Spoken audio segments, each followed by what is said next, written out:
ലോകത്തിലെ തന്നെ ഏറ്റവും റെയർ ആയിട്ടുള്ള ഫ്രോഗ് സ്പീഷീസിൽ ഒന്ന് ഇന്ത്യയിലാണ് കണ്ടുവരുന്നതെന്ന് പറഞ്ഞു കഴിഞ്ഞാൽ നിങ്ങൾ വിശ്വസിക്കുമോ? അതും നമ്മുടെ കേരളത്തിൽ തന്നെ ഒരു വർഷത്തിന്റെ മിക്ക ദിവസവും ഇവർ ഭൂമിയുടെ അടിയിലായിരിക്കും ജീവിക്കട്ടോ. അത് പുറത്തു വരുന്നത് കുറച്ച് ദിവസത്തേക്ക് മാത്രമാണ്, അതും ഒരു പ്രത്യേക കാര്യത്തിന് വേണ്ടി. ഇതാണ് നമ്മുടെ പർപ്പിൾ ഫ്രോഗ്, അല്ലെങ്കിൽ നാസിക്ക ബട്രാക്കസ് സഹിയാഡ്രൻസിസ്, അഥവാ നാട്ടിലറിയപ്പെടുന്ന പാതാളത്തവള. വെസ്റ്റേൺ ഗാർഡ്സിൽ മാത്രം കാണുന്ന ഒരു ആംഫിബിയൻ ആണ്. ലോകത്തിൽ വേറെ എവിടെയും ഇതിനെ കാണാൻ പറ്റില്ല. ഈ ഫ്രോഗ് വളരെ ഏൻഷ്യന്റ് ആയിട്ടുള്ള ഒരു സ്പീഷീസ് ആണ് കേട്ടോ.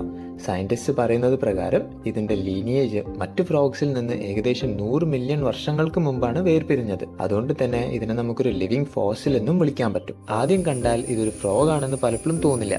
ചെറിയ കണ്ണുകൾ, ഉരുണ്ട ഒരു ശരീരം, പിന്നെ ഒരു പിഗ്ഗിനെ ഓർമ്മിപ്പിക്കുന്ന ഒരു പോയിന്റഡ് ആയിട്ടുള്ള മൂക്ക്, ആ ഒരു സ്നൗട്ട്, ആ ഒരു നോസ് ഉപയോഗിച്ചിട്ടാണ് ഇത് മണ്ണിൽ കുഴിച്ച് ജീവിക്കുന്നത് കേട്ടോ. ഇതിന്റെ ജീവിതത്തിന്റെ മിക്ക ഭാഗവും ഇത് ഭൂമിയുടെ അടിയിലാണ്. മൺസൂൺ തുടങ്ങുന്ന നേരത്ത് മാത്രമാണ് അവർ ബ്രീഡിങ്ങിന് വേണ്ടി പുറത്തേക്ക് വരുന്നത്. ആ കുറച്ച് ദിവസങ്ങൾ കഴിഞ്ഞാൽ വീണ്ടും ഇവർ മണ്ണിന്റെ അടിയിൽ തിരിച്ചു പോകും. ഇപ്പൊ ഇതിനെങ്ങനെയാ പാതാളത്തവള എന്നുള്ള പേര് കിട്ടിയതെന്ന് മനസ്സിലായില്ലേ? അപ്പൊ നമ്മൾ വിചാരിക്കില്ലേ, മണ്ണിന്റെ അടിയിൽ ഇത്രയും കാലം സ്പെൻഡ് ചെയ്തിട്ട് അവരെന്താണ് കഴിക്കുന്നുണ്ടാവുക? അവരുടെ ഭക്ഷണം എന്തായിരിക്കും? ഇതിന്റെ ഭക്ഷണം ടെർമൈറ്റ്സും ആൻസ് ഒക്കെയാണ് കേട്ടോ. നീളമുള്ള ഒരു സ്റ്റിക്കി ടങ്ക് ഉപയോഗിച്ചിട്ടാണ് ഇവർ പിടിക്കുന്നത്. സ്ട്രോങ് ആയ കാലുകൾ അവരുടെ ജമ്പ് ചെയ്യാൻ വേണ്ടിയിട്ടല്ല, ചാടാൻ വേണ്ടിയിട്ടുള്ളതല്ല, മണ്ണിൽ കുഴിക്കാൻ വേണ്ടിയിട്ടാണ് കൂടുതൽ ഉപയോഗിക്കുന്നത്. പർപ്പിൾ ഫ്രോഗിന്റെ കുഞ്ഞുങ്ങൾ അഥവാ ടാഡ്പോൾസിന് ഒരു പ്രത്യേകത ഉണ്ട്. അവർ ഫാസ്റ്റ് ഫ്ലോയിങ് ആയിട്ടുള്ള സ്ട്രീംസിൽ ജീവിക്കുന്ന ടാഡ്പോൾസ് ആണ്. അവർക്ക് റോക്സിന്റെ മേളിൽ ഉറച്ചു പിടിച്ച് നിൽക്കാൻ സഹായിക്കുന്ന ഒരു സക്കർ പോലത്തെ മൗത്തും കൂടിയുണ്ട്. അതുകൊണ്ട് തന്നെ എത്ര കറണ്ട് ഉണ്ടായാലും അവർ എളുപ്പത്തിൽ ഒഴുകി പോകില്ല. ഈ ഫ്രോഗിന് ഒരു ഇമ്പോർട്ടന്റ് റോൾ എന്താ വെച്ച് കഴിഞ്ഞാൽ ടെർമൈറ്റ് പോപ്പുലേഷനെ കൺട്രോൾ ചെയ്യുന്നതിലാണ് കേട്ടോ.